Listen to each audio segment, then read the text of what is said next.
ভারতের শাসকদের, যাদের ইতিহাস এবং ঐতিহ্য তারা ধারণ করে, যেই লালকেল্লায় তারা এখনো জাতীয় পতাকা উড্ডয়ন করে মুসলমানদের তৈরি করা, তো সেইটাকে তারা ডমিনেট করে কিভাবে হিন্দুয়ানি শাসকদেরকে নেতা বানানো যায় জাতীয়, এটা কিন্তু একটা প্রজেক্টের অধীনে পরিচালিত হচ্ছে। কিন্তু আমি কখনো কল্পনা করিনি যে এই প্রজেক্ট একদিন বাংলাদেশে বাস্তবায়ন হবে। কিন্তু এখনকার বর্তমান শিক্ষা সিলেবাস দেখলে আপনি দেখবেন যে আমাদের নেতাদেরকে, আমাদের জাতীয় নেতাদেরকে কিভাবে আমাদের ছেলে মেয়েদের সন্তানদের চোখ থেকে আউট করে দেওয়া হয়েছে। তারা জানেই না, এই 47 ইতিহাস তারা বলতেই পারবে না। এই 3 নেতার মাজারে তো কেউ আসেই না, কোনো দলই না, কোনো রাজনৈতিক দলই না।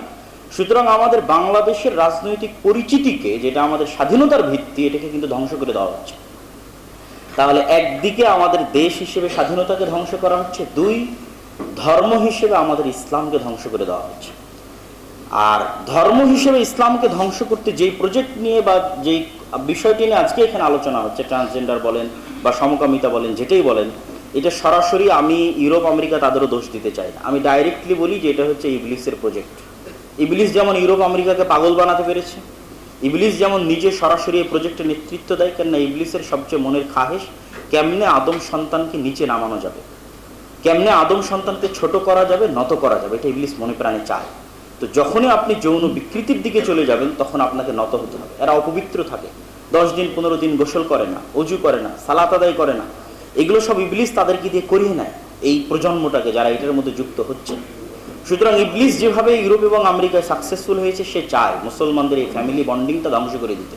সুতরাং আপনি কখনোই মনে করবেন না যে এই প্রজেক্টের পিছনে আমরা যুদ্ধ করছি অমুকের বিরুদ্ধে অমুকের বিরুদ্ধে। জি না, আমরা যুদ্ধ করছি সরাসরি শয়তানের বিরুদ্ধে। আজকে এখানে যে আয়োজনটা হয়েছে, আয়োজনটা সরাসরি কার বিরুদ্ধে?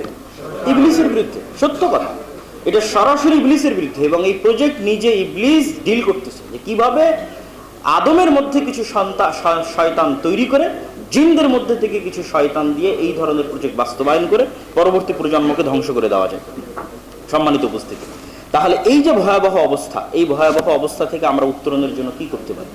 আমি ছোট্ট 2-1টা পয়েন্ট বলে আমার বক্তব্য দীর্ঘায়িত করব না, শেষের দিকে চলে যাব। আমি আমার ছোট্ট গবেষণা এবং বহু দেশ সফরে যেটা দেখেছি যে আজকের মুসলমানদের কয়েকটা সমস্যা খুবই বড়। 1, মুসলমানদের শিক্ষায় অধঃপতন, এটা সবচেয়ে বড়। 2, মুসলমানদের চারিত্রিক অধঃপতন, এটা সবচেয়ে বড়। চারিত্রিক অধঃপতন বলতে আপনি কখনোই মনে করবেন না যে আমি বেহায়াপনা বেলিল্লাপনার কথা বলতেছি। চারিত্রিক অধঃপতন বলতে ন্যায়পরায়ণতা, সততা, আমানতদারিতা, যেটা আমাদের নবী মুহাম্মদ সাল্লাল্লাহু আলাইহি ওয়াসাল্লামের জন্মগত ছিল। আপনি ইসলামের সালাত বলেন, সিয়াম বলেন, হজ বলেন, জাকাত বলেন, অর্থনীতি বলেন, সমাজনীতি বলেন, মূল ভিত্তি হচ্ছে ন্যায়পরায়ণতা।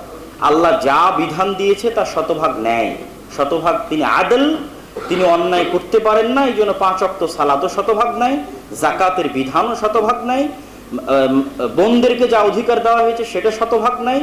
মূল ভিত্তি হচ্ছে ন্যায়। কিন্তু আমরা কিন্তু বাহ্যিকভাবে ইসলামের সালাত, সিয়াম, হজ, জাকাত ধরে রাখলেও, আনুষ্ঠানিকভাবে এই ইবাদতগুলো ধরে রাখলেও আমরা সবাই, আমি নিজেও, আমরা সবাই, সকল ঘরানার সবাই মাদ্রাসায় যান, মসজিদে যান, যেখানে যাবেন, ইসলামী দলে যান, সংগঠনে যান, সবচেয়ে বড় অভাব হচ্ছে ন্যায়পরায়ণতার, সবচেয়ে বড় অভাব হচ্ছে আমানতদারিতার, সবচেয়ে বড় অভাব হচ্ছে সততা, যেটা আমার নবী মুহাম্মদ সাল্লাল্লাহু আলাইহি সাল্লামের জন্মগত ছিল। আবু সুফিয়ান রাদিয়াল্লাহু তাআলা আনহু মক্কা বিজয়ের সময় ইসলাম গ্রহণ করেছেন, কিন্তু তার আগে তিনি কাফির ছিলেন। বদর, উহুদ, খন্দকের যুদ্ধে নেতৃত্ব দিয়েছেন, বদরে আবু জাহালের সাথে, আর খন্দক আর উহুদে সরাসরি নিজেই নেতৃত্ব দিয়েছেন। তো তার জীবনের সবচেয়ে বড় লক্ষ্য উদ্দেশ্য হচ্ছে মুহাম্মদ সাল্লাল্লাহু আলাইহি ওয়াসাল্লামকে হত্যা করা, মদিনা ধ্বংস করা, ইসলামকে বিনাশ করা। তাকে বাদশাহ হিরাক্লিয়াস জেরুজালেমে তার চিরশত্রু মুহাম্মদ সাল্লাল্লাহু আলাইহি ওয়াসাল্লাম সম্পর্কে জিজ্ঞেস করছে। তখন সে আবু সুফিয়ান রাদিয়াল্লাহু তাআলা আনহু কাফের মুশরিক হওয়া অবস্থাতেও তিনি লজ্জায় মিথ্যা বলেননি, যে আমি মিথ্যা বলতে যদি লজ্জা না পেতাম তাহলে আমি আজকে মিথ্যা বলতাম, বুখারীর হাদিস। তাহলে তিনি লজ্জায় মিথ্যা বলেননি কাফের মুশরিক হওয়ার পর। কিন্তু আপনি দেখেন মুসলমান